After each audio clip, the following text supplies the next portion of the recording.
ආයුබෝවන් සුබ දවසක් ඔයාලා හැමෝටම.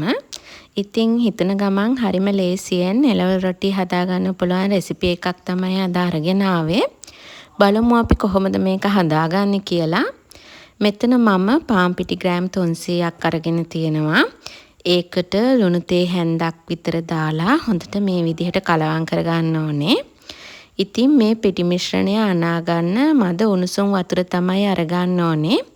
මේ විදිහට වතුර ටික ටික දාලා ගොඩක් සොෆ්ට් එකට මේ පිටි මෝලිය අනා ගන්න ඕනේ.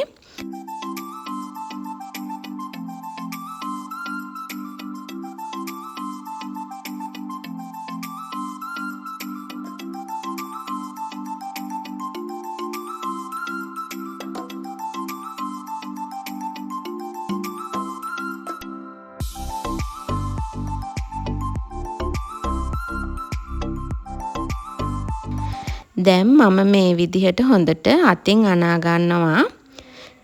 දැන් විනාඩි 2-3ක් හොඳට මේ පිටි මෝලිය නීට් කර ගන්න ඕනේ. එතකොට හොඳට සොෆ්ට් වෙනවා.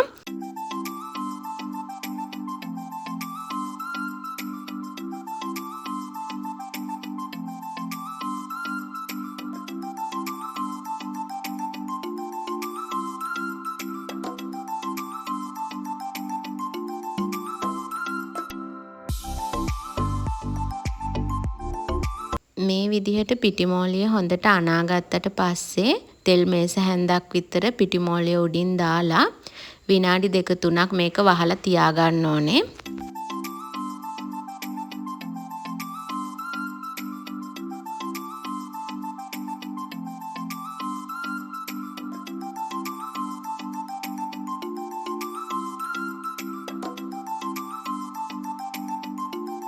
ඒ අතරේ අපි මේකට අවශ්‍ය කරි එක හදාගමු.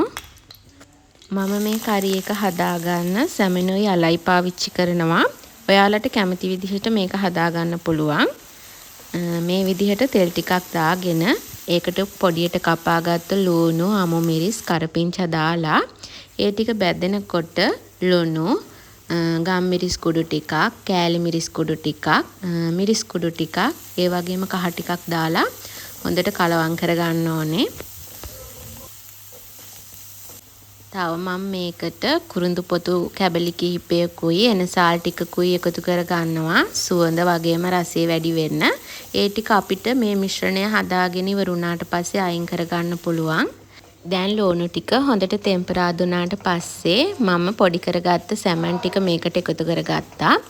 සැමන් ටිකත් ටික වෙලාවක් ටෙම්පරාදු කරගෙන පොඩි කරගත්ත අල ටික එකතු කරගන්නවා මේකට. මේ ටික දැන් හොඳට කලවම් කරගන්න ඕනේ. හරි අපි දැන් මිශ්‍රණය හදාගෙන ඉවරයි. අපි දැන් එළවලු රොටි ටික හදාගන්න විදිහ බලමු.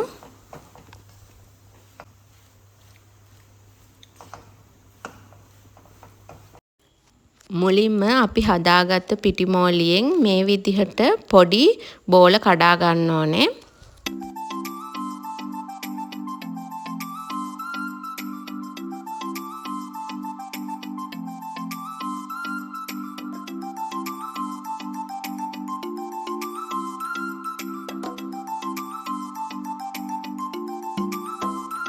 දැන් මම එළවලු රොටි ටික තුනී කරගන්න මේ විදිහට පිඟානක් ගත්තා. එතකොට අපිට එකම සයිස් එකට එළවලු රොටි ටික හදාගන්න පුළුවන්.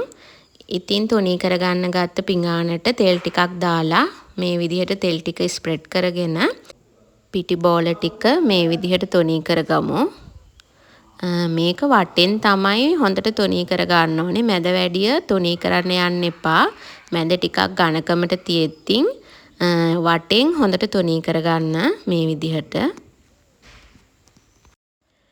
දැන් අපි හදාගත්ත මිශ්‍රණයෙන් ටිකක් මේ විදිහට මැදින් තියාගෙන මම මේ පෙන්නන විදිහට නමා ගන්න. ඔයාලා කැමති හැඩයකට මේක නමා ගන්න පුළුවන්. ඉතින් මේ විදිහට ගොඩක් ලේසි නමා ගන්න.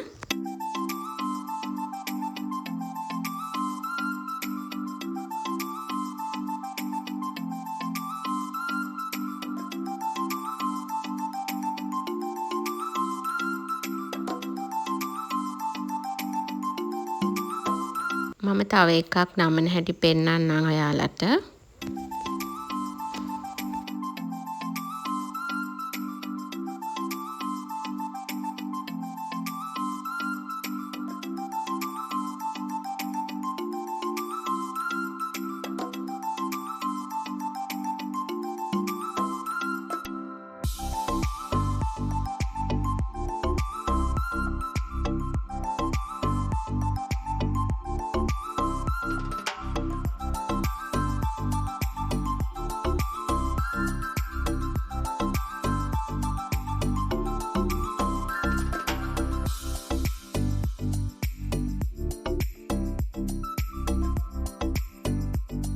දැන් මේ විදියට හදාගත්ත එළවලු රොටි ටික අපි පුච්ච ගන්න හදන්නේ. ඒකට මේ විදිහට තැටියක් රත් වෙන්න තියලා ඒකට තෙල් ටිකක් දාගෙන මම මේ විදිහට තෙල් ටික හොඳට ස්ප්‍රෙඩ් කර ගන්නවා. තෙල් ටික හොඳට රත් වුණාට පස්සේ එළවලු රොටි ටික මේ විදිහට දාලා හොඳට පුච්ච ගන්න තියෙන්නේ.